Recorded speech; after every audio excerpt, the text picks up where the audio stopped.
بھائی یہ جو عید کی نماز ہے نا، اس کے بارے میں لوگ بہت پوچھ رہے ہیں کہ اگر گورنمنٹ کی طرف سے مسجدوں میں کراؤڈ پر پابندی ہو تو کیا ہم اخپل طریقے سے گھر میں عید کی نماز پڑھ سکتے ہیں؟ گھروں میں عید کی نماز جائز نہیں ہے، نہ جمعہ جائز ہے نہ عید کی نماز جائز ہے، کیونکہ جمعہ اور عید کی نماز کے لیے بیسک شرط جو فقہا بیان کرتے ہیں وہ ہے اذن عام، کھلی اجازت ہو. آپ گھر میں اگر جمعہ پڑھیں دروازہ کھول دیں، سب کو آنے کی اجازت ہے.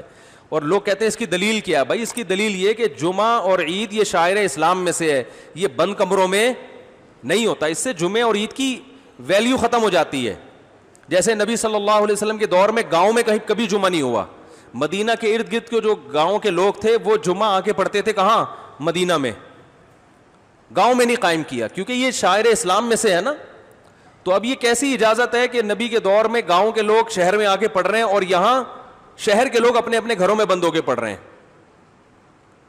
تو ہماری رائے یہی ہے، اور حضرت مفتی تقی عثمانی صاحب کا بھی اسی پہ فتویٰ ہے کہ ان لاک ڈاؤن کے حالات میں گھروں میں آپ ظہر پڑھیں گے، جمعے کی نماز نہیں پڑھیں گے، نہ عید کی نماز پڑھیں گے.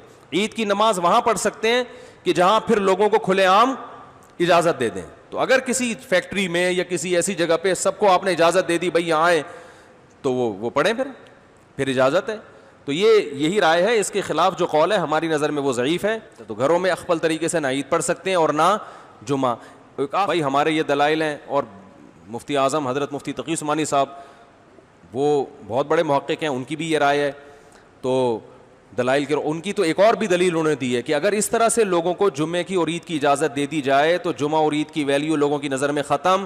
آئندہ جب کراؤڈ پہ پابندی جب ہٹے گی نا تو بھی جس کو جمعہ لیٹ ہو رہا ہوگا وہ بیگم کو کہے گا بیگم اپنے ماموں کو بلا لو، چچا کو بلا لو، ادھر ہی جمعہ پڑھ لیتے ہیں. اس کا یعنی سیاسی نقصان بھی ہے، سمجھ رہے ہیں نا.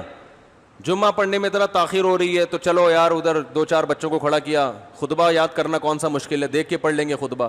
تو جمعے کی ویلیو بھی ختم ہو جائے گی اس سے، جو جمعے کا ایک بنیادی مقصد ہے کہ کراؤڈ ہو. ویسے ہی 1.5 اینٹ کی مسجدیں ہمارے ہاں ہول سیل کے حساب سے بن رہی ہیں. تو جب اس طرح ہر گھر میں شروع ہو جائے گا تو وہ بھی ہوگا کہ یار آج تھوڑا لیٹ ہو گئے.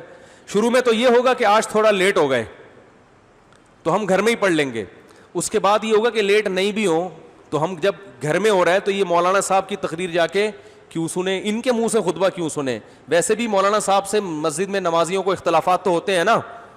ابھی تو مجبور ہیں کہ یار جیسے مرضی ہیں جمعہ پڑھنا ہے، جا کے کیا کریں، بعد میں جا کے جو مرضی کر لیں.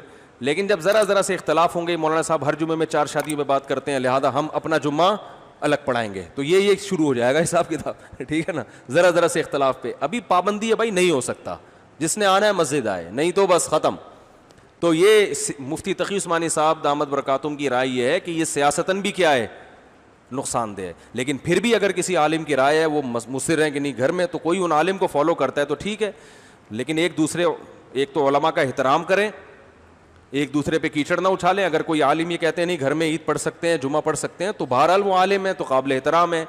آپ ان کی رائے سے اگر اختلاف کرتے ہیں تو بھی قابل احترام، اتفاق کرتے ہیں تو بھی قابل احترام. یہ اتنا بڑا مسئلہ نہیں ہے گھر میں جمعہ یا نہ ہونا یا ہونا. لیکن علماء کی شان میں گستاخیاں یا بد کلامیاں یا یہ اس طرح کی چیزیں، یہ زیادہ ہیڈیک ہے، تو یہ صحیح نہیں ہے. اللہ تعالیٰ سمجھنے کی عمل کی توفیق عطا فرمائے.